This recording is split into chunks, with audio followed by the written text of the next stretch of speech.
You're watching Color 10 News at 10 in high definition. Springfield volunteers help flooding victims in Colorado. Good evening once again, everybody. Good to have you along here at 10. I'm David Oliver. Several people, though, have died and hundreds more remain missing. Color 10's Lindsay Klein talked to one volunteer today heading out tomorrow afternoon. Lindsay? David, the Red Cross is providing food, shelter, relief supplies, and comfort to thousands of people forced from their homes by these devastating floods. One local caseworker heading out tomorrow says there's no way to prepare for what she's about to see. Melissa Duff is one of 5 Southern Missouri Red Cross volunteers, mentally preparing for the days ahead. She's saying goodbye to Springfield. All right, bye guys. Packing up and heading to help in Colorado. I'll be working with organizations as in churches, the Salvation Army, and communicating with them together to put together a game plan. Floodwaters have devastated towns, leaving people stranded. The amount of damage and casualties, I think, is probably what's still setting in the most. You know, there's still a lot of missing people, and I've never dealt with a tragedy on that level. Storms have been hanging over areas near Boulder, Colorado, dumping nearly 1.5 feet of rain, making for the worst flood damage there in more than a century. It is going to be a lot of devastation, a lot of that stuff that I've never seen before. As many as 1,000 victims stayed in 24 shelters across the state of Colorado Sunday night. Government officials estimate as many as 18,000 homes are affected. Around 20 emergency response vehicles like this one are already in Colorado helping feed and provide supply to flood victims there. It's possible that our truck could be able to respond in this and take supplies out if it's needed. As for Melissa, this deployment is her first, and she's just anxiously waiting to make an impact, whether it's putting a smile on a flood victim's face or simply offering a comforting hug in a time of need. I think that's what most people want, is just to know that someone's there. It's a life lesson. This is something that will change you for the rest of your life. Nationally, the Red Cross has deployed more than 250 volunteers, while 5 local Red Cross volunteers have been sent at this time. That number could turn to 15 or 20 by the end of next week, depending on the needs. If you'd like to make a donation, you can text Red Cross to the number 90999. David? All right, Lindsay Klein, thanks. Volunteers are also from the Ozarks headed to Colorado to help deal with the massive flooding there. Convoy of Hope is on the ground helping local churches meet immediate needs. Hundreds of people are unaccounted for, and a major air rescue is underway in Boulder County. Army helicopters are hoping for a break in the weather to search for those missing. Families are being asked to use white sheets, mirrors, flares, or signal fires to attract the helicopters. We'll need to send water is one of the first and foremost things, because the local water system's been contaminated in the short term. So we'll send water, we'll send food, we'll send a little bit later. On the later trucks, we'll send cleaning supplies, trash bags, shovels, rakes, different things like that. Convoy, by the way, has sent a total of 4 tractor trailers with supplies plus debris removal equipment. The Red Cross, again, you heard right there, is sending 1 person tomorrow. 4 people are confirmed dead in the flooding, and many others are also presumed dead tonight. And the Ozarks received some rain today, but really no flooding threats out there, Jamie. And no, but we are familiar with that kind of flooding. We saw it in the Waynesville area. In fact, we saw a very similar scenario back in early August, where we had several nights in a row with just incredible amounts of rain from these complex of storms that were rolling through, and a few locations seeing as much as 20 inches of rainfall and really just a week to 2 week period. Since then, though, it got very dry. In fact, most locations have seen less than 1/10 of an inch over the last month until the last 24 hours. Within the last 24 hours, much of the area catching at least some light rain, but a few spots seeing some heavier rains. Over 1 inch in Rolla, 1/3 of an inch in Harrison. Here in Springfield, shy of 1/10 of an inch. There's a little bit of light shower activity right now at this hour down across Taney County and Ozark County. I'm watching this area, though, in southeast Kansas. This may be the beginnings of the next round of scattered showers and thunderstorms, which will likely impact much of the area, especially along and north of Highway 60 late tonight and into the morning hours on Tuesday. I think that rain tapers off as we get into the afternoon, and with some peaks of sun, we'll see highs in the low 80s. 13 people are dead tonight. Several more hurt after a shooting at the Navy Yard in Washington, D.C. This attack happened at the Naval Sea Systems Command headquarters, where about 3,000 people work. Police say tonight the 34-year-old gunman Aaron Alexis was killed, though they are looking for another man. The military says Alexis served in the Navy Reserves until 2011, then became a contractor for the Department of Defense. Just like pow, pow, pow. And then a few seconds it stopped, and then it pow, pow, pow, pow. It could easily been me, the guy who got hit, as opposed to the guy standing next to me. That shooting led to heightened security all across the Capitol. President Obama called today's attack a cowardly act. Back here at home, fees you pay to camp or take a tour at Table Rock Lake will no longer stay in the area. The Army Corps of Engineers is now changing the way it manages its properties along the shorelines. A nonprofit group called the Ozarks Rivers Heritage Foundation has been giving tours at Table Rock Dam and managing many of the Corps' properties. But after a legal review, the Army Corps of Engineers decided that it cannot have this cooperative agreement. Since the foundation can no longer collect those fees, it's going to have to lay off at least 4 employees and find new ways to fund projects like facilities improvements and workshops at the Dewey Short Visitor Center. We're still in the discussion phase with our district office and just trying to figure out how much money we're going to have available to operate these recreation areas. By us being here, we've been able to expand, not only provide the service, but expand the services that are offered to the public. We try to kind of make it just a great place for people to come and visit, no matter who's providing the service. Now, the Corps says tonight all of its campgrounds and public use areas will remain open until the end of the normal season in October, but the change could mean some parks will have a limited season or reduced operational hours next year. Those campgrounds are Campbell Point, Indian Point, Cape Fair, Mill Creek, and Old 86. It should cost you a little less to fill up your gas tank this week. Gas prices are about a dime cheaper here in Missouri. The website MissouriGasPrices.com reports the statewide average is $3.34 a gallon in Springfield. Most stations are selling regular unleaded for $3.39. The national average $3.54. Cars can't use one bridge in the Ozarks right now, but that may change. Greene County Commissioners are trying to decide now what to do with the bridge over McDaniel Lake. A 2010 inspection discovered significant deficiencies. Now that's why now it's only being used for pedestrians and bicyclists. It would cost about $1.5 million to repair the bridge and about $3 million to replace it. Another option is to relinquish ownership to city utilities, which of course gets water out of McDaniel Lake. The County Commission will likely vote on the issue coming up in a few weeks. In tonight's political coverage here at 10, a Greene County leader says he will retire. Presiding Commissioner Jim Vebrock surprised a lot of people today, saying he will not seek re-election when his term ends next year. He told us that he told his family he would only serve one term when he ran back in 2010. Vebrock believes he has accomplished 80% of what he told voters he would do when he ran, and says he wants to be remembered for defending taxpayers. Love to get into those good discussions or brawls sometimes about taxation and how much there should be, but I think it'd be nice to be known as someone who fought hard for the taxpayer. It was Vebrock's stance on taxes that fueled some of the most heated debate there on the County Commission. Back in 2012, Vebrock was opposed to that sales tax to help pay for extra law enforcement here in Greene County. He voted against putting it on the ballot, while Associate Commissioners Roseanne Bentley and Harold Bench voted for it. Voters eventually passed that tax in April of last year, and it's now raising about $5 million a year for the sheriff's, juvenile, and prosecutors' offices. Vebrock, of course, unseated longtime Democratic Presiding Commissioner Dave Coonrod back in 2010.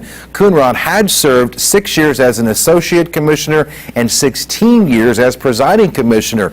I called Dave Coonrod today when this news came out about Vebrock's retirement to ask him if he's thought about another run next year. Coonrod says he has missed working with county employees, but tells me it's too early to say whether he will enter the race. Vebrock still has 15 months left in office.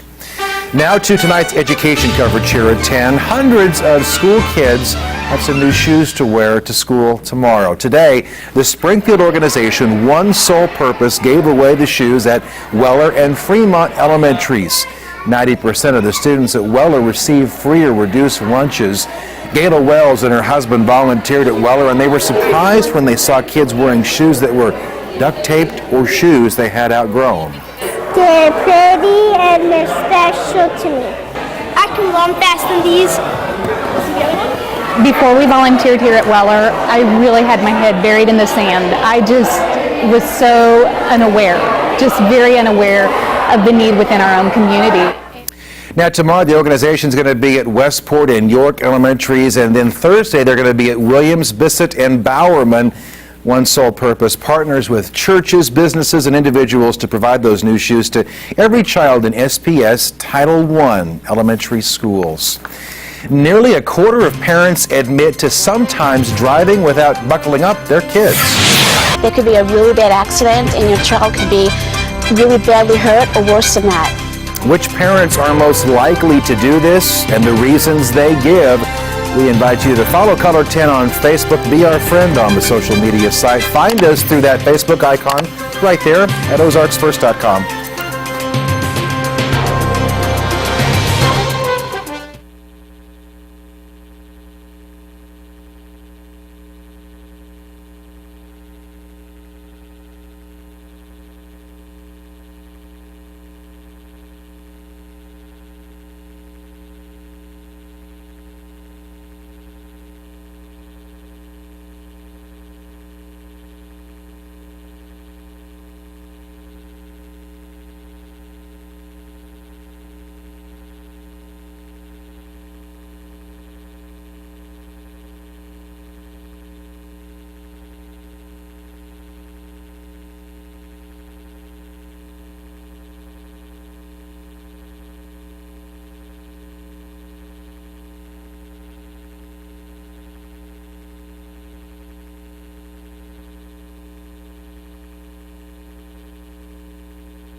Did you know 1 in 4 parents admit that they don't always properly buckle their children into the car? That's according to a new study tonight. Color 10's Laura Kennedy spoke with parents around town today. What did they have to say, Laura? Well, every parent I talked with today said that they always put their kids in a seatbelt, but the numbers show a different and somewhat dangerous trend. Chris Ramula is picking his daughter up from daycare. I will always make sure that she's buckled up. He doesn't take any chances, even with a short drive home. When I was younger, when I was in college, I had a car accident myself, so I know that it can happen anytime. But a new study finds not everyone is that vigilant. 1 in 4 parents surveyed online by Safe Kids Worldwide admitted to not always using a seatbelt for their kids. Even if parents have a properly installed car seat, the problem now is that many of them are not taking the time for the very last step, buckling up. That was a big shock. Daphne Greenlee is the local Safe Kids coordinator. A lot of times it's just convenience. You know, it's easier if we're just running down the road and I don't realize the severity of injuries even in a 30-mile-per-hour crash. Which she says is concerning because the majority of accidents happen within 10 miles of home. They're not on our interstates. They're not on our state highways. Hallie McCain has a 6-year-old daughter. And there's no way in the world I would ever go anywhere without her being in a car seat. And you're going up to a four-way stop and someone blows right through it. Even though you're going just to the other side of that four-way stop. It doesn't matter. You've been hit now with a child without a seatbelt on. She agrees with Chris Remula. No trip is ever short enough to not buckle up. Part of Child Passenger Safety Week is a car seat check. That's free and taking place this Saturday in Nixo. We have all the information about that and this study on our website, ozarksfirst.com. All right, Jamie's back now with one more check on our forecast, and we got some rain chances and also an awesome-looking weekend ahead. Yeah, it looks like this coming weekend will be beautiful. But before we get to that, we're going to get something else that we need, and that is some rain. And it looks like we've got maybe the next round of rain developing back in southeast Kansas. How much will we see from that? Will we see more rain later this week? That's in your full forecast coming up.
And now weather with Color 10 News Chief Meteorologist Jamie Warner. All right, really had a fall feel to the weather today. I know it was kind of gloomy, but it was also in a way kind of nice to see as we're beginning to make that change from summer to fall. We had the cloudy skies and the thunder this morning, and then just some light showers for much of the rest of the day. Right now on radar, we still have a little light shower activity down to the south near the state line. This little batch of very light showers making their way now out of Taney County into western Ozark County. Also a little bit of shower activity in and around the West Plains area, maybe a few raindrops there. But our next round of rain may be beginning to develop now across southeast Kansas. What you see south of Parsons, north of Coffeyville, this little line of showers and thunderstorms may be the beginning of something bigger later on tonight that will impact at least parts of Missouri. Temperatures are cool out there. They were cool all day. Cloud showers and a cold front to the south helped to cause temperatures to be quite a bit cooler today versus yesterday. Yesterday, a high of 88 in Springfield. Today, a high of only 75. We've since cooled to 67 degrees. Areas to the north and east have been a bit cooler all day long. In fact, for a good portion of the afternoon, it was in the upper 50s in Rolla. How about that? That's a sign of fall being on the way. Across the midsection of the country, again, that's kind of where we have our weather action. There's the rain from this morning fading away. Additional shower and thunderstorm activity beginning to fire here. And I think later on tonight, what we're going to see happen is with this front stall to our south and a little bit of a low-level jet developing, and I think that process is actually happening right now. We will likely find scattered showers and thunderstorms trying to develop in this area, especially along and north of Highway 60. And then they'll tend to spread or develop further east across the remainder of the northern half of the viewing area. And as we take you hour by hour here, start you off at 10 o'clock. This obviously is a little bit overdone, but you'll see some shower activity developing here across west central Missouri and then spreading east through the morning on Tuesday. So I think for many areas along and north of Highway 60, it could be a little wet out there tomorrow morning. Maybe some rumbles of thunder as well.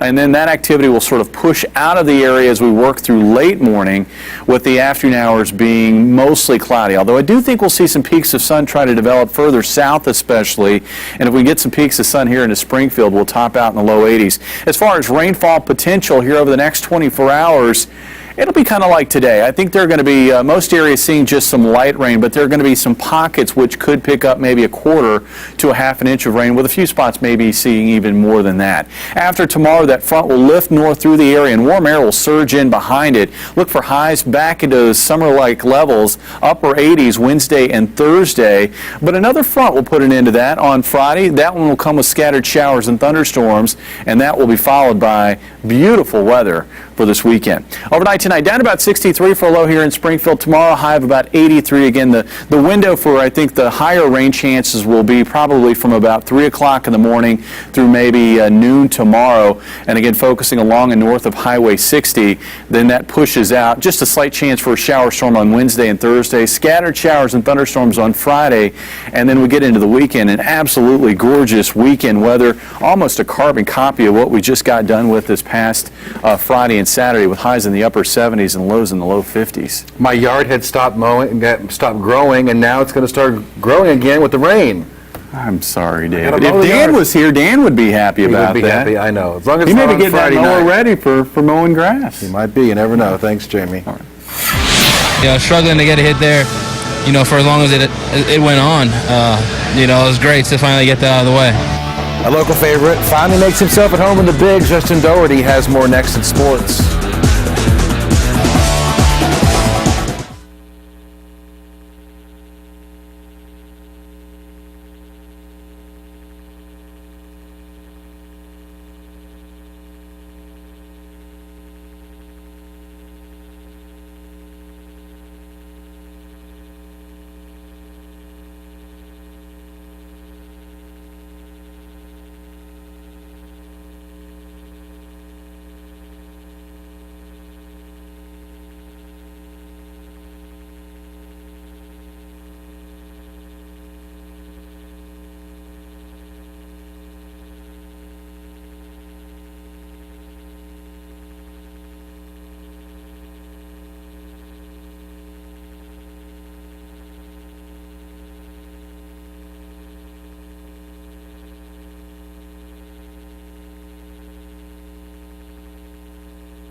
Now, Color 10 Sports with Justin Doherty.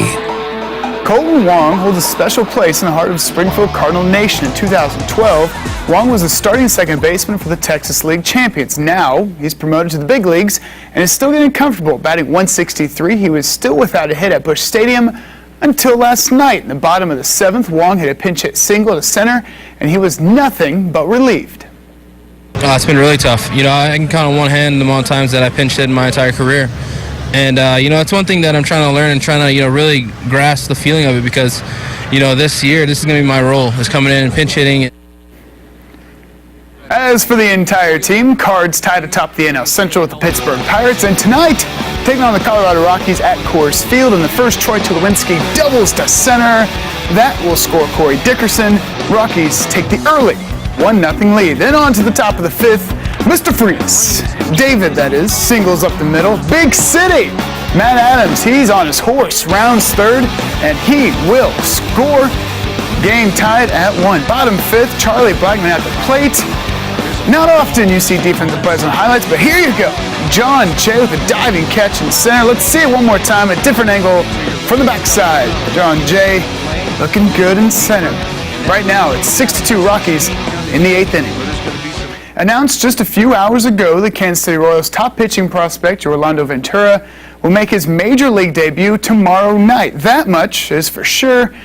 What's not for sure, the Royals play in October. Tonight, KC continues its climb into the playoffs, sitting just 3.5 games back from the second spot in the AL wildcard race.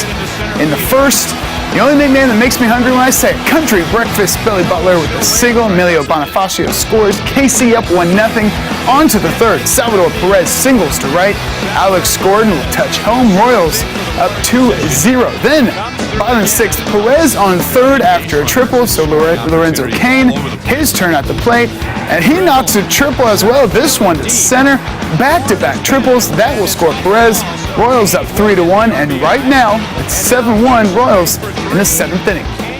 Holy Toledo, Missouri Tigers are undefeated. Not too much of a surprise, though, after wins over Murray State and, well, Toledo. The Tigers had a week off to reflect and enjoy the combined 96 points they put up in those first 2 weeks, but the warm-ups, they're over. Now the Tigers face a Big Ten foe for the first road test of the year. Tigers will take on the Indiana Hoosiers this Saturday, but they won't be gone for long. At the end of the month, Arkansas State will be waiting at Faurot Field. As for Indiana, the Hoosiers are off to a 2-1 start with a 42-10 win over Bowling Green last week. Hoosiers and Tigers haven't played since 1992, and if the Tigers want to go 3-0 this year, Coach Pinkel wants his team to focus on one stat.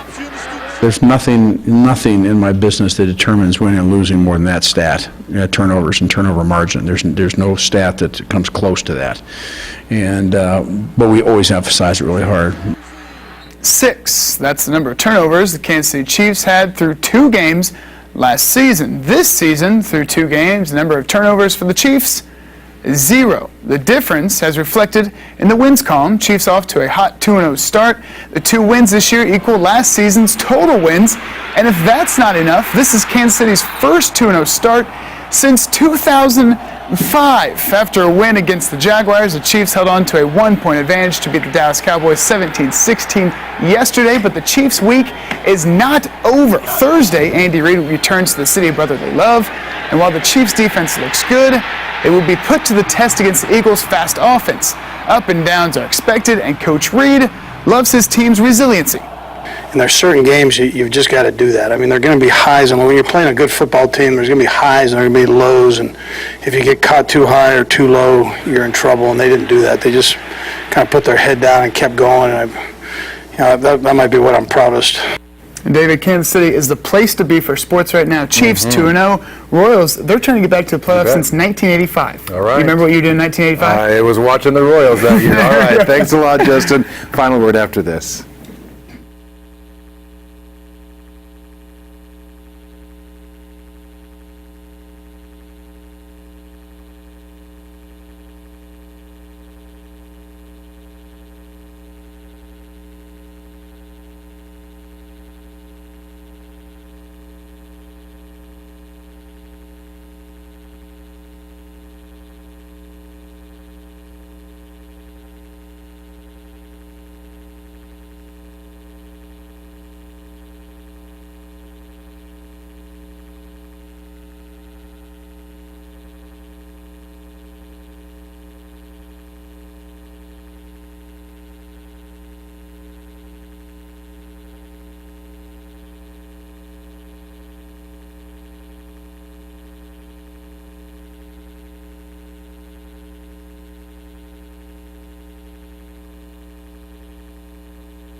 are tonight's winning lottery numbers.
That thunder was loud this morning. Woke me up. It was, and we may see that repeated again tomorrow morning, especially north of Highway 60.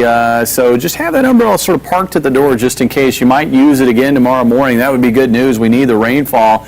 I think Wednesday and Thursday are going to be our drier days and warmer days with more rain likely on Friday. I love how you asked if we were alive in '85. Jamie and I were. We were. Maybe. Not you. All right, good night. Have a good night, folks.